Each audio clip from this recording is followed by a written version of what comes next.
Perfecto. Pues muchas gracias de nuevo, Damaris. Un gusto. No, Como te gracias, dije, doctora Aide. Igual un gusto con todos los que están aquí y agradecer la oportunidad y estos espacios que nos suman muchísimo. Yo ayer estuve conectada y estaba escuchando y nos suma mucho, así que muchas gracias por la organización de este evento. muchas gracias. Bueno, pues No ahora sé, sí, dame un segundito en lo que por ahí ya te había visto, Javier, pero ya no te encuentro. No sé si ya se desconectó nuestra. Ah, no, acá.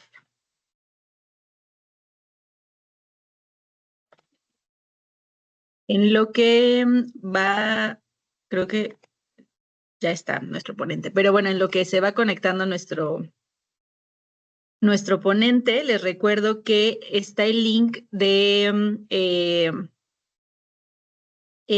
para su registro. Con un registro es suficiente para que no se preocupen. Si ya se registraron ayer, con ese registro es suficiente en el Forms. Les vamos a estar compartiendo las constancias seguramente la siguiente semana de participación. Y pues los videos también van a estar allá en nuestro YouTube para que nos sigan, se suscriban y pues obviamente los revisen a detalle. ¿Vale? Listo, eh, ya vemos tu presentación, Javier, pero no veo si ya estás. Hola eh, doctora, ¿cómo están? ¿Me escuchan? a ver. Sí, solamente tienes tu cámara, ¿no, verdad? Ahora sí, sí. Sí. Ah, espérame. Ahí Ahora ya sí te veo. me Perfecto. escuchan. Ahí está, muy bien. Sí. Bueno, pues doy la bienvenida al ingeniero Javier. Javier es un amigo ahora, diría, pero inicialmente colega. Él también es máster en ergonomía laboral, pues obviamente de la Universidad de Girona, pero de CENEA. Y pues la verdad es que es obviamente experto en seguridad, ha trabajado como responsable de seguridad y y pues lo conozco yo obviamente de estas pláticas de la maestría, de obviamente ahí como colegas, pero a mí me ha gustado mucho cómo realmente Javier tiene esta aplicación ya de la ergonomía obviamente en un centro de trabajo. Entonces, pues ahorita nos va a platicar un poco justo de cómo entra tanto la seguridad industrial o más bien cómo se pueden utilizar ambas disciplinas. Entonces, Javier, ahora sí te doy cámaras y micrófonos completamente a ti. Desde no sé si estás todavía en Lagos de Moreno, Lagos de pero Moreno, correcto, en estoy Lagos en de Lagos de Moreno, Moreno. Jalisco. Entonces, bueno, listo. No, pues muchísimas gracias, doctora, pues, por la invitación a participar en estos eventos que, como decía ahorita la doctora Damaris, suma muchísimo y te permite hacer benchmark de todo lo que se anda haciendo en otros lados, ¿no? Entonces, súper emocionado de estar aquí y súper emocionado de poderles compartir un poquito de lo que hemos estado haciendo a lo largo del los últimos 2 años, ya más en forma de este lado. Yo trabajo para una empresa que fabrica productos lácteos. Durante casi 10 años estuve en una planta que hacía quesos frescos y tengo ya casi 2 años que estoy en una planta que hace yogures. Entonces, los procesos son bastante bonitos, todavía muy manuales en algunos puntos y eso nos da mucha materia en temas de ergonomía para poder hacer. Y vienen muchos retos porque precisamente como se titula el tema de esta pequeña plática es cómo logramos compaginar ergonomía y seguridad en la industria alimenticia, porque entonces ya la industria alimenticia pone otra serie de puntos que tenemos que considerar, algunas veces incluso hasta restrictivos, para poder hacer estas implementaciones. Y a mí me gustaría, en este caso, comenzar con una pequeña reflexión a 3 preguntas y hablando sobre toda la situación actual que atravesamos en el país en los diferentes rubros de la industria. El día de hoy, en general, podríamos decir si tenemos las mejores condiciones para trabajar garantizando la seguridad, la salud y la calidad de nuestros productos en la industria alimentaria, obviamente.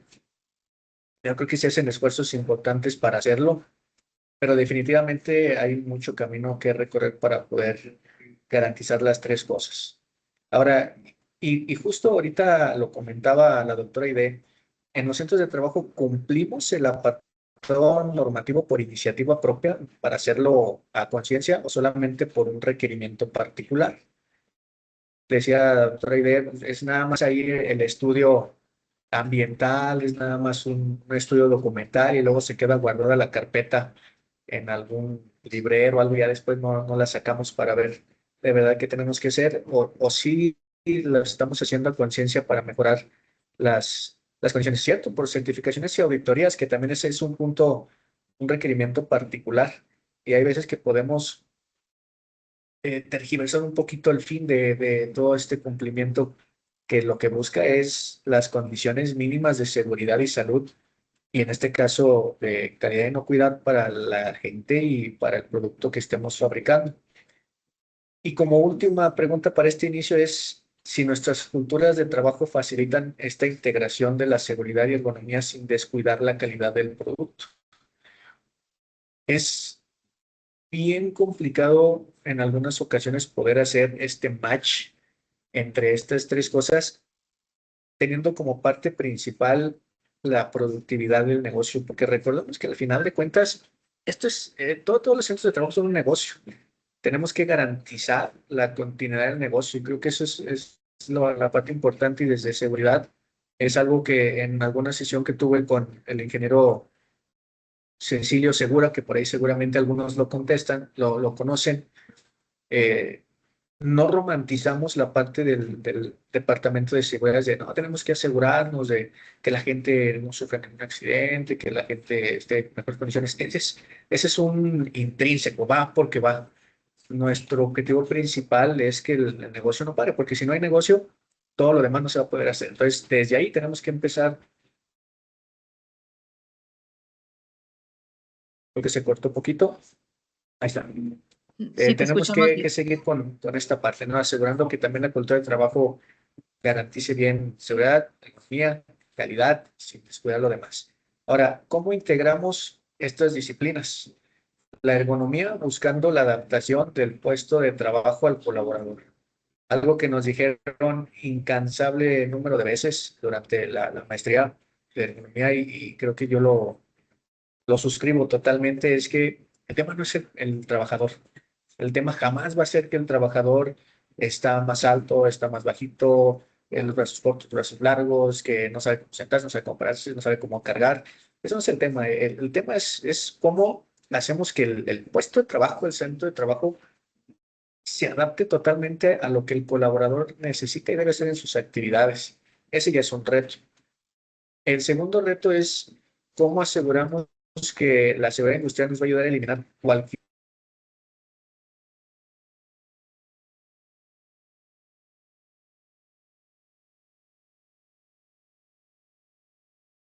Ay, creo que yo creo que era la señal del ingeniero. A ver si regresa, denos un segundito. Si quieren, pausa fisiológica en lo que se conecta nuevamente y retomamos en 2 minutos, ¿vale?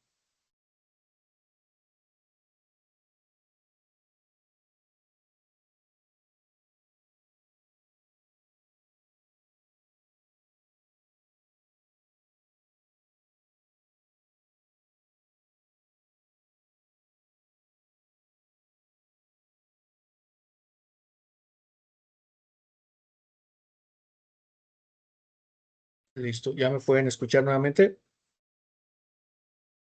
Sí, ya te vemos. Con él te escuchamos. Solamente déjame ver si creo que ya está ahí la Ok, presentación.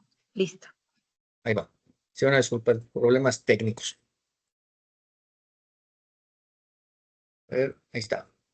Entonces, me quedé en cómo podemos eliminar todos estos riesgos físicos, químicos, biológicos, lógicos, ergonómicos, obviamente, que tenemos presente en la operación,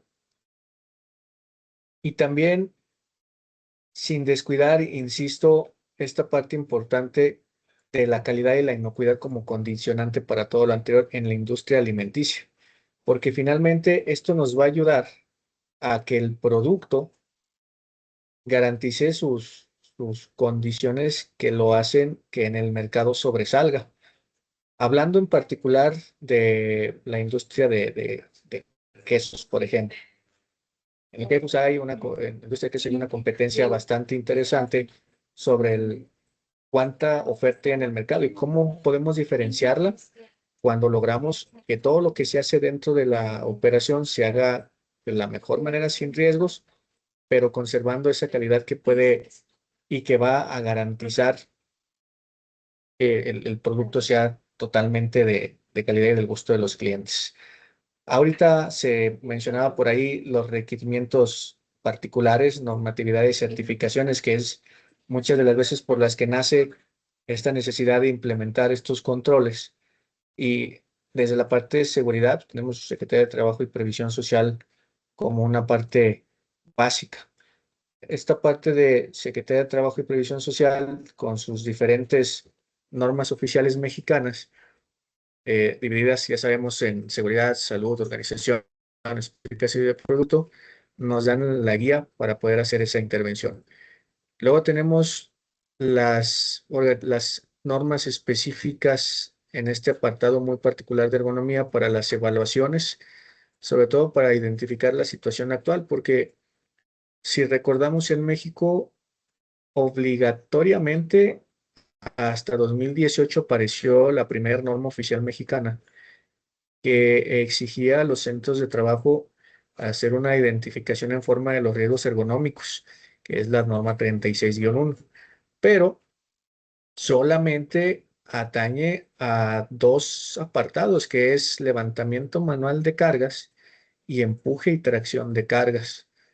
Y ahí marca dos herramientas específicas para la identificación y estimación de riesgo y ya te indica que en caso de riesgos elevados tienes que hacer evaluaciones específicas y ahí ya te da un poquito más de juego.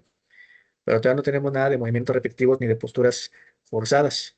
Y ahí ya entra esta parte de si se hacen esas implementaciones de evaluaciones y rediseños por iniciativa o si no se hacen porque todavía la norma no las pide. Entonces hay mucho que ver todavía en ese punto.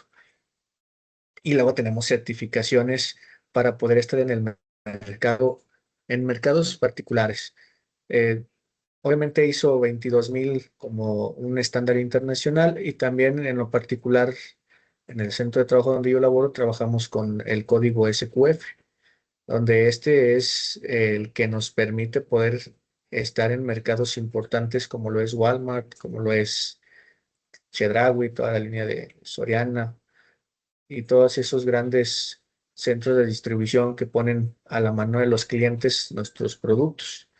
Y para ello, algunas veces empiezan a contrapuntear los requisitos que piden estas certificaciones con algunos requerimientos tanto de seguridad como en la parte de ergonomía para rediseños o para diseños de puestos de trabajo cuando tenemos la oportunidad de hacer líneas nuevas. Ahora, por mencionar solamente algunas normas, creo que sabemos que son bastantes y todas tienen ahí peso, pero creo que de las más importantes donde en temas de ergonomía y seguridad hay mucho que hacer es la norma 001 de instalaciones, tipos de pisos, tipos de techos, las paredes que tenemos, escaleras, rampas, sistemas de ventilación y ya más hablando de ambiental, iluminación, temperaturas, y ahorita estaba justo terminando esa sesión, ruido, vibraciones, radiaciones, que también impactan en el desempeño de los colaboradores. Si a eso le sumamos todo lo que tenemos que revisar desde la parte de ergonomía, tenemos que hacer que compaginen estos dos rubros, porque no podemos habilitar o eliminar un factor de riesgo por empuje y tracción de cargas al momento que vamos a afectar, por ejemplo, un tema en cuestión a lo mejor no sé, de pisos, de iluminación, de ruido o de algún otro riesgo que se presente por eliminar otro factor, ¿no? Creo que es bien, bien importante. Y eso le agregamos el factor calidad, que también empieza a poner algunas restricciones para que podamos hacer estas implementaciones de una manera más integral. Las buenas prácticas de manufactura en general, el cuidado de las materias extrañas en procesos donde tenemos expuesto producto, el tema de limpiezas, que le agrega un factor ahí importante, sobre todo cuando utilizamos algunos químicos más agresivos para esto. El tema de defensa de los alimentos, cómo tenemos que cuidar también que no se puedan sabotear los procesos, evitando algún daño también al proceso y por lo tanto a la calidad que puede llegar incluso hasta el cliente. Y los análisis de riesgos de los puntos críticos de control para garantizar que el producto sea totalmente inocuo. Hay aquí un mundo de retos que se tienen que atacar, pero no los ataca una sola persona. Aquí el reto es hacerlo mediante un equipo multidisciplinario para que cada uno vaya poniendo los requerimientos que tenemos para poder tener la implementación integral cubriendo todo esto y sin afectar el punto principal que lo decíamos al inicio es la productividad del negocio. Necesitamos poner los productos en el mercado y que estos sean del agrado del cliente para que sigan vendiendo y sigamos nosotros produciendo. De lo contrario, podemos tener mucha seguridad, mucha ergonomía, mucha calidad, pero si el producto al final no es un éxito allá afuera, realmente todo esto no está siendo bien enfocado. Y entonces vienen aquí cómo integramos estas disciplinas para lograr una mayor productividad. Vamos a ver un ejemplo de interacción de estas disciplinas con un rediseño que se hizo en el centro de trabajo donde fabricamos quesos. Es una línea de quesos, es una línea de preparación manual totalmente, donde se hace el mezclado de las materias primas para generar la base, como le conocemos, y donde hay una sola persona asignada a la actividad. Esta persona en ese entonces no contaba con apoyos mecánicos para el levantamiento de cargas o para el manejo manual de cargas como tal. Y era un turno regular, que en México tenemos normalmente turnos de 8 horas, en algunos lados son 12, pero en este caso en particular son 8, con su media hora de alimentos. Y realmente la duración del levantamiento manual de cargas de este puesto de trabajo pues estaba acotado a 4.5 horas en una distribución como se ve más o menos aquí, donde realmente los 170 minutos es donde tenemos la mayor cantidad del espacio de preparación y manipulación manual de cargas. Ahora, esta es la distribución del centro de trabajo. Y aquí empiezan algunas limitaciones, por ejemplo, de espacio. Notamos, este es el espacio de alrededor de unos probablemente 20 por 10 metros de superficie donde tenemos el equipo distribuido y ya no tenemos a dónde hacernos. O sea, realmente ya no hay espacio para poder crecer a ninguno de los lados porque ya están las áreas ocupadas con otros equipos. Y la distribución de esa zona es más o menos así. Tenemos dos tinas de calentamiento, una tina de pasteurizado lento, una tina media caña, una mesa de mezclado y una marmita de adicionamiento de algunos otros ingredientes. Y aquí vemos algunos ejemplos del área. Se hace manipulación de costales de 25 kilogramos. Se hace manipulación de cubos de grasa de 25 kilogramos. Algunas bolsas con grasa líquida a 20 kilogramos y algunos otros materiales a 14.5, 4.3 kilogramos. Todo manipulado de manera manual. En la fotografía del día que hicimos ahí las tomas de las muestras, ven dos personas porque estaban un poquillo atrasados, pero realmente lo hace una sola persona la actividad.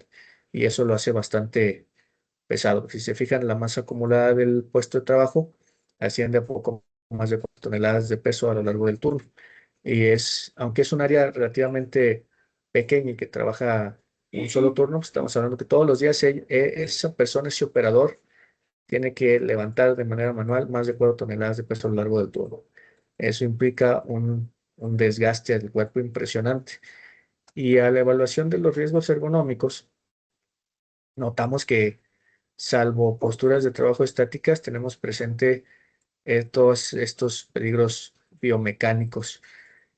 Y ya hacia la estimación del riesgo, únicamente transporte manual es donde tenemos un riesgo indeterminado, pero el resto de los riesgos detectados están en la categoría inaceptable y tienen que atacarse. Ahora, lo ideal, obviamente, es que se pudieran atacar todos a la vez. En la realidad, muchas veces es complicado, dado la amplitud o la complejidad que tenemos que desarrollar para intervenir eso. Para este proceso en particular, acotamos el tema de levantamiento, puesto que es donde tenemos a consideración del Comité de Ergonomía del sitio el mayor riesgo presente. Y entonces se empezó a hacer el estudio usando la fórmula Nayos en la modalidad variable para poder identificar los factores de riesgo específicos, porque aquí viene un punto bien importante. Nosotros podemos ver la operación del centro de trabajo y voy a regresar a las fotos y sobre lo que ves empezar a proponer algunas acciones, ¿no? No, pues ponle más gente, no, pues ponle una mesa transportadora automática, no, pues ponle sube o baja la altura, que lo haga o que pidan las materias primas más livianas. Podemos empezar a poner o proponer varias medidas de contención o de corrección que tendrían que evaluarse para ver si son factibles, pero a ciencia cierta no sabemos si le estamos pegando, vamos a decirle así, al riesgo real que tenemos ahí, que puede generar al final del día los trastornos musculoesqueléticos que queremos evitar. Para eso es que tenemos que aplicar estas evaluaciones específicas, porque nos van a ayudar a identificar con certeza cuáles son esos factores de riesgo que tenemos que empezar a corregir. Entonces, tenemos los datos de los pesos y las categorías, y del lado derecho podemos ver la geometría de los movimientos. Para el método variable los agrupamos dependiendo de los pesos y empezamos a mapear, en este caso, las alturas de donde tomamos cada uno de estos pesos y la distancia horizontal que se forma al momento de tomar ese material, ¿no? Hablamos de la distancia entre el eje que se forma por el centro de los pies hacia la longitud del centro de las manos donde lo tomamos. Entonces, aquí ya podemos ver algunas situaciones particulares. Por ejemplo, lo ideal es que estuviéramos para la altura en la zona verde, de los 51 hasta los 125 centímetros. Ese es como el límite ideal. Y en la distancia horizontal, a no más de 40 centímetros despegado del cuerpo el material que yo voy a cargar. Todo lo que esté por encima de ahí ya representa un riesgo más importante. Entonces, en alturas estamos tomando varios materiales casi a nivel de piso y eso implica que el trabajador se agache. Podemos decir, oye, pues le das una capacitación y que haga la técnica adecuada. Realmente la capacitación puede ayudar, pero es muy limitado porque al momento de estar haciendo la actividad va a depender de la velocidad de la línea y muchas veces la velocidad de la línea te va a condicionar el que esa técnica la hagas de manera adecuada. Entonces, realmente no es suficiente. Vemos también aquí distancias horizontales por encima del límite máximo, más de 63 centímetros, es decir, el operador literal se estira lo más que puede para levantar y jalar el producto y empezarlo a mover. Y en algunas ocasiones lo coloca en una altura que está por encima también de lo recomendado y en distancia horizontal también lo suficientemente despegada para hacer un efecto palanca a nivel columna y que pueda afectar ahí ese sistema de sostenimiento del cuerpo. Entonces, bajo estas geometrías de las movilizaciones más las cargas, tenemos un resultado prácticamente crítico para el estado actual de ese puesto de trabajo. Ahora, considerando las alturas, las distancias horizontales, los pesos superiores de hasta 25 kilogramos y las distancias ahí en el origen, sobre todo, aquí ya tenemos identificados los factores de riesgo que tenemos que atacar para poder hacer un rediseño efectivo a nivel ergonómico. ¿Vale?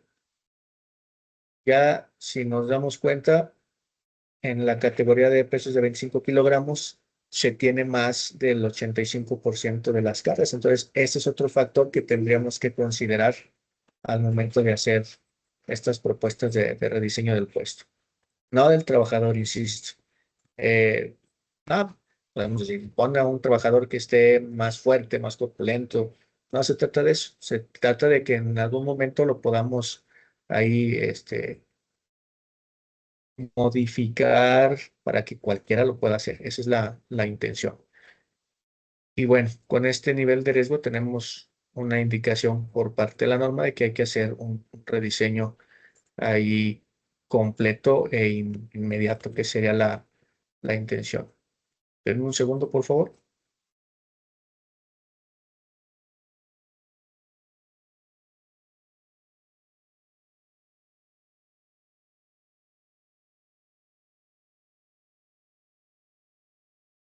Tal vez mientras tanto, recuerden que este link de registro de su asistencia en el chat y si quieren ir haciendo algunas preguntas para el ingeniero Javier, pueden ir escribiéndolas en el chat o también al final pueden levantar la mano para que les active el micrófono y puedan hacer la pregunta directamente al ingeniero. Perdón, una ¿Listo? disculpa. Estamos en operación, entonces siempre salen ahí algunos temas que tenemos que atender. Y bueno, entonces, por cómo está diseñada la herramienta para evaluar y el resultado que da, realmente establece que se tiene que hacer algo de intervención inmediata para evitar la aparición prácticamente segura de un trastorno esquelético en un mediano plazo. Y bueno, entonces, en este caso, ¿cuáles fueron las propuestas del equipo de trabajo? Hubo tres propuestas ahí importantes. Por un lado, hacer cambios de ingredientes donde le pegaríamos a los pesos de todos esos ingredientes de 25 kilogramos, de 20 kilogramos, para disminuir ese peso. Probablemente disminuiría la frecuencia de levantamiento, el peso acumulado, y habría que ver cuánto impacto tiene en el índice de riesgo. La segunda propuesta, lo comentábamos ahorita, es pues, ahí agrega un segundo operador, un tercer operador, un cuarto operador a considerar para que entre un mayor número de personas se distribuyan la carga o el trabajo. Y una tercera propuesta fue aplicar ingeniería colocando maquinaria de soporte para el manejo manual de cargas, donde el operador ya prácticamente pudiera eliminar esa intervención directa y lo hiciera con equipos de soporte. Ahora vamos a ver cómo influye cada una de ellas. En la primera intervención tenemos la propuesta de cambio de grasa sólida por grasa líquida. Los paquetes de 20 kilogramos que vienen en grasa sólida y los cubos, la idea era pasarlo a un sistema donde la grasa estuviera en un tanque ya derretida y mediante un sistema de bombeo automático se pudiera añadir a las tinas de mezclado. Eso necesitaba una instalación de un tanque de almacenamiento. Esto disminuía 73% de los objetos de 25 kilogramos, ya es una disminución importante, sin embargo no es el total, y sí un 67% menos de la masa acumulada a movilizar de manera manual. Esto nos disminuía a la mitad del tiempo de actividades de levantamiento manual y había una distribución propuesta de este tipo. Yo les decía, el tema del espacio ya juega un papel importante. Y ahora, aquí también tenemos que considerar, no solamente es el tanque y las tuberías y las bombas, también hay que considerar temas de limpiezas. Y es donde el tema de calidad también empieza a involucrarse. Se tendría que visualizar un sistema de limpieza en modalidad SIP para que fuera automático con un consumo más eficiente de agua, para que también no afectara mucho el indicador de consumo de agua que afecta ahí en la producción, ¿no? Entonces, hay muchos factores que se tienen que ver ahí. Y si se fijan, pasamos de los 4.200 kilos a 1.396. Es una muy buena disminución. Sin embargo, sigue habiendo objetos de 25 kilogramos que se tienen que levantar. Entonces, ahí hay un tema a considerar. ¿Qué pasa cuando analizamos la geometría de las movilizaciones de todos estos materiales? Realmente vemos que no cambia. La geometría sigue siendo la misma. Tenemos las mismas alturas en origen y en destino, las mismas distancias horizontales, por lo que al no haber cambiado esto, aunque haya disminuido considerablemente la masa total a movilizar y la frecuencia también se haya disminuido, realmente no se atacaron de manera eficiente y contundente los factores de riesgo principales. Y además hay una restricción de diseño. Esto lo hace una propuesta que es inviable e inaceptable. ¿Qué es esta restricción de diseño? Y aquí la importancia nuevamente del equipo multidisciplinario. Cuando, antes de hacer cualquier tipo de cambio de ingrediente, tienen que hacerse pruebas para validar en el producto final si las condiciones físicas, químicas, organolépticas del producto pudieran sufrir alguna modificación que afectará al estándar con el cual se presenta al mercado al consumidor. Entonces, es en este caso particular que es un queso doble crema, al hacer las pruebas, porque sí se hicieron pruebas con el cambio de los cubos de grasa sólida a una grasa líquida, se descartó la posibilidad, puesto que sí afectaba el tema de consistencia y sabor del producto. No era una consistencia y sabor malos, pero no era el estándar que se tenía por parte de la marca y del producto. Por lo tanto, era prácticamente inviable que se hiciera esta modificación, aun y cuando hubiera tenido un impacto positivo en el índice de riesgo de levantamiento. Pues ahí, insisto, vienen esos retos que tenemos que empezar a sortear. Pudo haber sido una buena opción, sí, pero también hubiéramos tenido esta otra restricción. Ahora, en la segunda propuesta, que es una propuesta que probablemente en muchos lados es la que primero se nos viene a la mente, es, pues vamos a agregar a un operador adicional, a dos operadores adicionales, tres, los que se consideren. En este caso se consideró un operador adicional en la actividad, es decir, dos personas haciendo la actividad.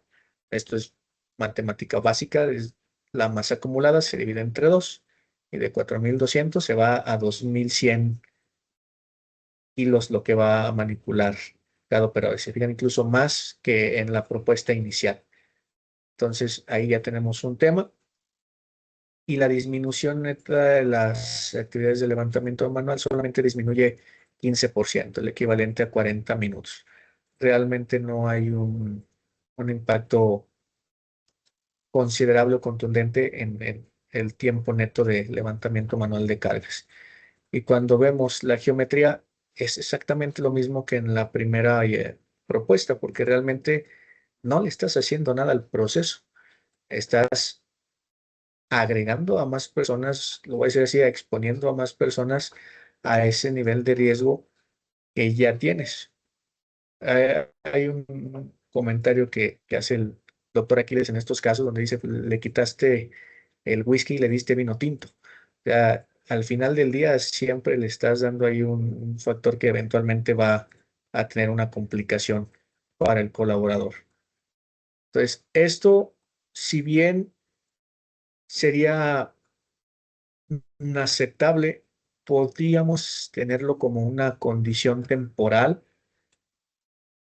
mientras se pueden gestionar los recursos y los espacios para poder hacer las modificaciones que al final se decidan, siempre y cuando tengamos ahí bien declarados los alcances de este recurso temporal.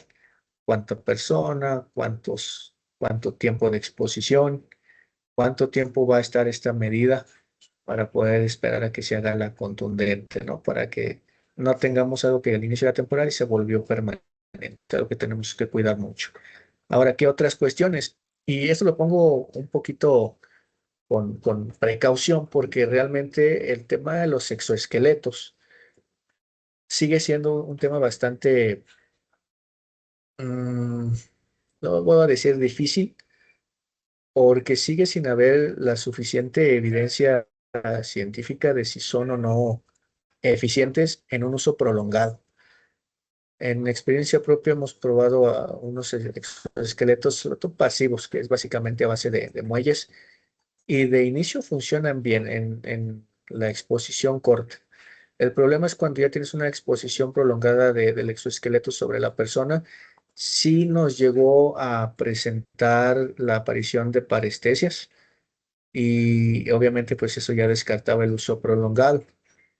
El meter exoesqueletos activos, donde ya tenemos sistemas neumáticos o eléctricos que ayudan mecánicamente al colaborador más allá de los muelles, no lo hemos probado aún. Es un tema también de costos. Obviamente estos exoesqueletos son mucho más caros, pero pues sería cuestión de validar. Obviamente la tecnología va avanzando a pasos agigantados y nada nos dice que en un futuro cercano podamos tener algún dispositivo que sí pueda ayudar un poquito más en estos temas. Y ya demostrado científicamente que creo que ese es el talón de Aquiles actualmente de los exoesqueletos. Ahora, la tercera propuesta obedece a la implementación de ingeniería. Y aquí tenemos la adquisición e instalación de equipos de manipulación por vacío de costales con sus aditamientos para poder manipular de igual manera cajas y garrafas. La habilitación de bandas transportadoras de tablillas o de cangilones, como se le conoce en algunos lugares, para la alimentación de la grasa sólida a tinas de calentamiento. Y el habilitado de gradín en tinas de calentamiento para mejorar altura en destino y una distribución muy acercada a lo que sería esto.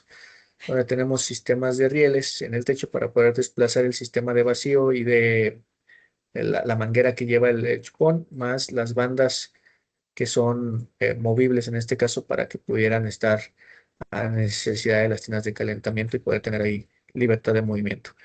Esto también visualizando la asignación de una persona adicional en la operación de levantamiento manual, y esto nos ayuda a una reducción del 97% de la masa total acumulada a manejar manualmente. Estaba visualizando eso.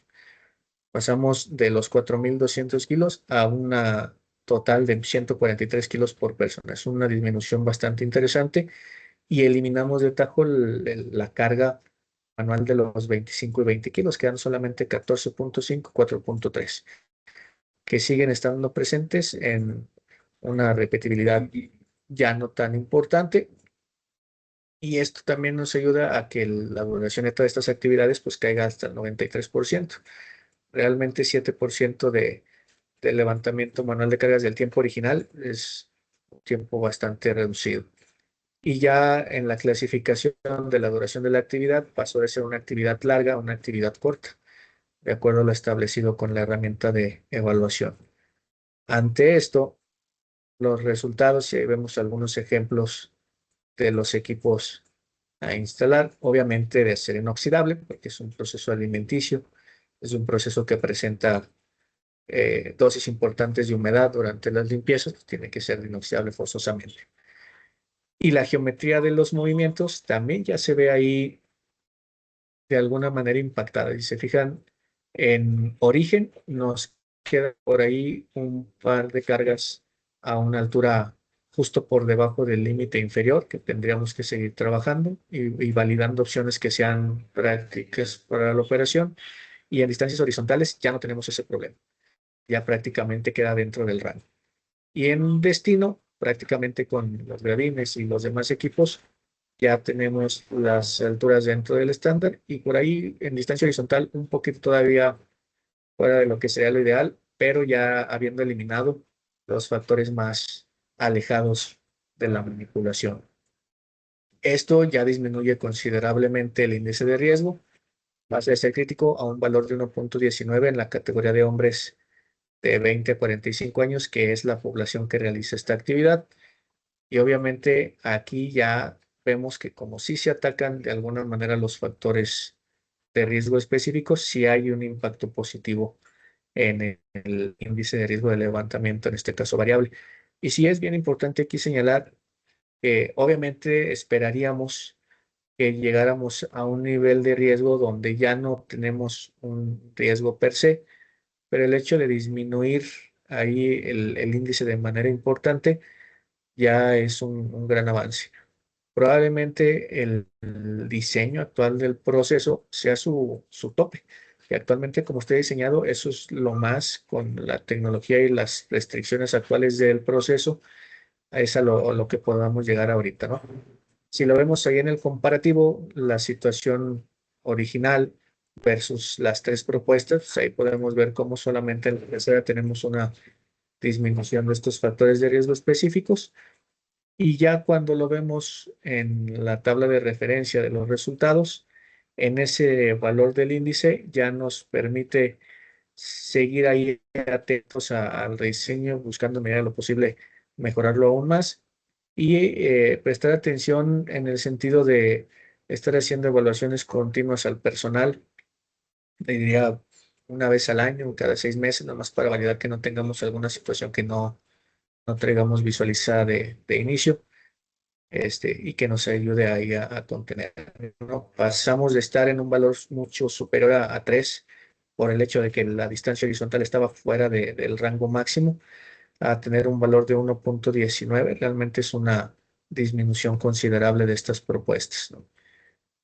Ahora, hay algunos puntos específicos que aquí es donde entra nuevamente cómo tenemos que considerar también temas de seguridad y calidad. Es un área que la limpieza se hace manual. Entonces, todo lo que deba ingresar ahí debe de tener o contar con componentes electrónicos o eléctricos con protección IP.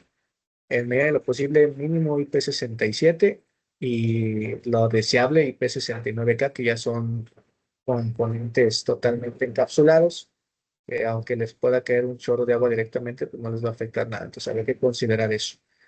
No en todos los componentes hay, desgraciadamente, entonces habría que ver la protección mayor a la que tendremos acceso. Instalaciones eléctricas y neumáticas estratégicamente colocadas, precisamente para que no tengamos temas de humedad o incluso que estas instalaciones pudieran representar un riesgo a la seguridad de la operación ahí, ya sea por contacto directo o porque puedan generar, por el tema de cables o mangueras y demás, algún tipo de tropezón o atoramiento. Elaboración de protocolos de revisión y mantenimiento, que es bien importante. Podemos ocultar estas instalaciones. Lo metemos en un plafón, lo hagamos en un cuarto fuera de él. La propuesta que más práctica se haga, pero hay que considerar que a esos equipos eventualmente se les tiene que hacer revisiones y mantenimientos. Y si no consideramos esos puntos, cuando llegue el momento vamos a tener ahí situaciones más complicadas para poder atender al momento de querer realizarlas. Un ejemplo muy sencillo que nos pasó ahí en esa planta, nos llegó un equipo de congelamiento, un túnel por el cual pasaban dos bandas donde pasaba el queso para poderlo enfriar en cuestión de un par de minutos. Y ese se armó en planta totalmente, se soldó y cuando se armó completamente quedaron los motores de esos equipos, de esas bandas transportadoras por dentro y desmontarlos era un rollo. Realmente no había los espacios, estaban en lugares de difícil acceso, estaban en zonas altas, había que esperar a que el túnel agarrara temperatura no abatida. Entonces se volvía complicado esa parte y es importante considerarlas. A partir de ahí se tuvo como ese aprendizaje.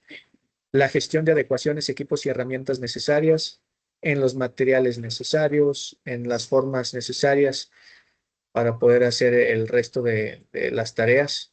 Porque si al momento de hacer estas actividades yo gestiono un maneral y el maneral me obliga a que yo la mano tenga que hacer una toma o un agarre malo, pues realmente aquí ya tengo una situación que en una evaluación de movimientos repetitivos, porque también los hay, me va a saltar también ahí. Entonces, habría que gestionar esas adecuaciones también de manera adecuada.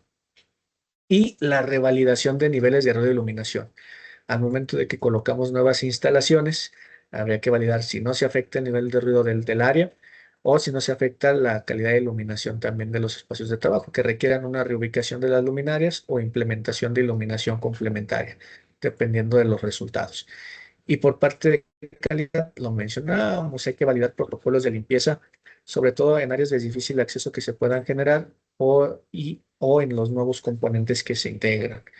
Cómo se van a lavar, cómo se van a sanitizar, cada cuánto tiempo lo van a hacer, cuáles son los químicos de limpieza que se van a utilizar, cuánto tiempo va a durar, cómo validamos que estos componentes no se van a degradar al momento de que esto pueda presentar un riesgo de materia extraña por desgaste en los equipos, porque en este proceso tenemos producto literalmente expuesto. Entonces, si eso llegase al producto, pues tendríamos ahí un riesgo que pondría un factor que pondría en riesgo ahí la inocuidad del producto. Entonces, también habría que revisar esa inexistencia del riesgo de materias extrañas de los equipos que estamos instalando que puedan llegar al proceso. Y también asegurar que los equipos de acero inoxidable sean específicos para grado alimenticio, para el material que vayan a ser expuestos, en el sentido de que sea el acero inoxidable del tipo adecuado. Hay diferentes tipos de acero inoxidable. En este caso, se definió que fuera inoxidable 316 de grado alimenticio, sobre todo para temas de contacto con el suero que puede generar también el queso en algún momento. Entonces, estos son puntos específicos que debemos de considerar antes de hacer esas implementaciones, porque realmente no se trata de quitar un factor de riesgo y descubrir uno, dos o tres más después, ¿no? En conclusiones, creo que vamos a buen tiempo. El rediseño debe de ser, ya lo dijimos, desarrollado por un equipo multidisciplinario. Es la parte medular para que todos los que tienen ahí una participación importante dentro de ese puesto puedan hacer valer sus necesidades y que no se vean afectadas ni antes ni después de esta intervención. Dos, la industria alimenticia obviamente nos presenta retos que deben ser considerados para no afectar la calidad y la inocuidad del producto final. Lo hablamos, puede ser tema de materiales, puede ser temas de dispositivos adicionales, puede ser temas de materias primas, que el hecho de cambiar algún tipo de materia prima para poder facilitar el rediseño nos afecta la condición final del producto y entonces tendríamos ahí una restricción bastante fuerte. Otras restricciones pueden ser la aparición de óxidos, filos y demás. Entonces, esta parte en industria alimenticia sí nos presenta algunos riesgos importantes que tenemos que atender. No se trata de eliminar un factor de riesgo generando otros independientemente del tipo de factor de riesgo. Justo lo acabo de mencionar. Pudimos haber puesto algunos otros sistemas que eran a lo mejor más eficientes para el proceso, pero que en algún momento hacía o afectaba rendimiento, afectaba temas de limpieza o lo hacía más complejo, o literal ni siquiera hubiera sido posible una limpieza efectiva donde garantizáramos que no iba a haber contaminaciones. Entonces, sí es bien importante que estos factores que atacamos no nos vayan a generar problemas en algún otro punto que tengamos en el proceso. Algunas medidas de control pueden ser temporales, pero deben declararse desde el inicio. ¿Y cuál es el alcance de este control temporal? ¿Cuál es el impacto que va a tener? ¿Cuánta duración le vamos a permitir tener esta implementación o medida temporal? ¿Y qué implicaciones tiene? El hecho de que sea temporal quiere decir que es imperfecta o que no es totalmente eficiente. ¿Qué me implica con la gente? Voy a tener más gente, menos gente, va a estar expuestos. Vamos a tener que tener acondicionamiento térmico, vamos a tener que rotarlos cada cierto tiempo, tenemos que agregarles algún aditamento, etcétera. Debe de quedar bien declarado para que no se vuelva algo permanente. Ese es el riesgo que a mí en lo particular me inquieta más. Y por último, y creo que es sumamente importante en temas de rediseños y que es un punto que tenemos que trabajar todos los centros de trabajo a falta de estos datos en la gran mayoría de casos, ¿no? Sé que hay muchos lugares que ya han trabajado con eso, pero necesitamos datos antropométricos de nuestras poblaciones. En particular, México es un país muy rico y diverso antropométricamente hablando. Vamos al norte, probablemente personas más altas que en el sur. En el centro probablemente está más diverso y mezclado. Sin embargo, sí hay zonas donde es muy marcado esas dimensiones antropométricas de los pobladores y desde ahí empezamos también con el rediseño. Si yo no tengo exactamente esos datos, a veces tomar el estándar probablemente no me funcione al 100%. Entonces, habría que trabajar también en eso. Es algo que tenemos nosotros aquí en el centro de trabajo para poder hacer una base local aquí a nivel Altos de Jalisco que nos ayude a que cuando también se solicitan nuevos equipos, ya sepamos las dimensiones que deben de tener. Nos pasaba mucho en Celaya, donde la estatura promedio era alrededor de 1,68 m, 1,67 m, y llegaban equipos alemanes, sobre todo empacadoras alemanas o francesas, y venían para las dimensiones de los operadores de allá, de la gente de allá, y antropométricamente hablando, las dimensiones corporales son totalmente diferentes. Y entonces, desde ahí ya teníamos un problema que iba a ser difícilmente solucionable cuando la máquina no está a priori de lo que necesitamos, ¿no? Entonces, esta es una parte que nos va a agregar mucho valor. Si en sus centros de trabajo ya están trabajando con si ya lo tienen, súper. Si no, creo que es algo que tenemos que trabajar. Obviamente hay que buscar a alguien que nos ayude a hacerlo de una manera eficiente, alguien certificado. Las certificaciones ISAC son súper recomendadas. El nivel uno para mí es como lo más recomendable porque son las dimensiones más básicas: brazos, piernas, hombros, espalda, para que nos ayude a tener como esos básicos y a partir de ahí poder tener esos requerimientos para nuestros proveedores de maquinaria y equipo, ¿no? Entonces creo que es importante. Entonces, básicamente con eso estaría terminando la participación. Seguimos trabajando a nivel local en algunos otros proyectos que nos están costando bastante trabajo por el tema de espacios y algunas otras restricciones ahí técnicas, pero al final del día, pues hay mucho que hacer todavía por todos lados. No vienen nuevas normas por ahí. Si alguno de ustedes estuvo en la capacitación charla que por ahí tuvo Aquiles con el grupo de Ergotink, hablaron sobre la ley Silla y todo lo que se viene ahí con nuevas normas oficiales mexicanas para México.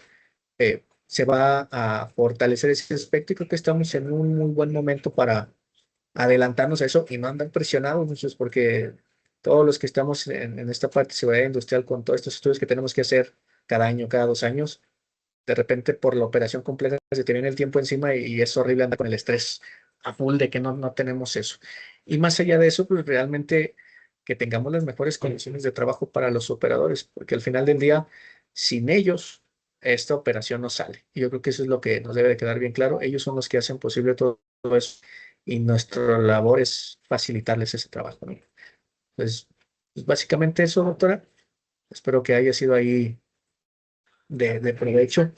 Y pues nada, agradecer nuevamente la invitación y atento aquí a cualquier pregunta, duda que pueda salir. Muchas gracias, Javier. Pues digo, creo que como lo vieron, también la verdad es que una ponencia muy enriquecedora porque creo que uno, me gustó mucho y creo que muchos lo vamos a ver así, que nos compartes la parte no solamente de la seguridad, sino también de la empresa, ¿no?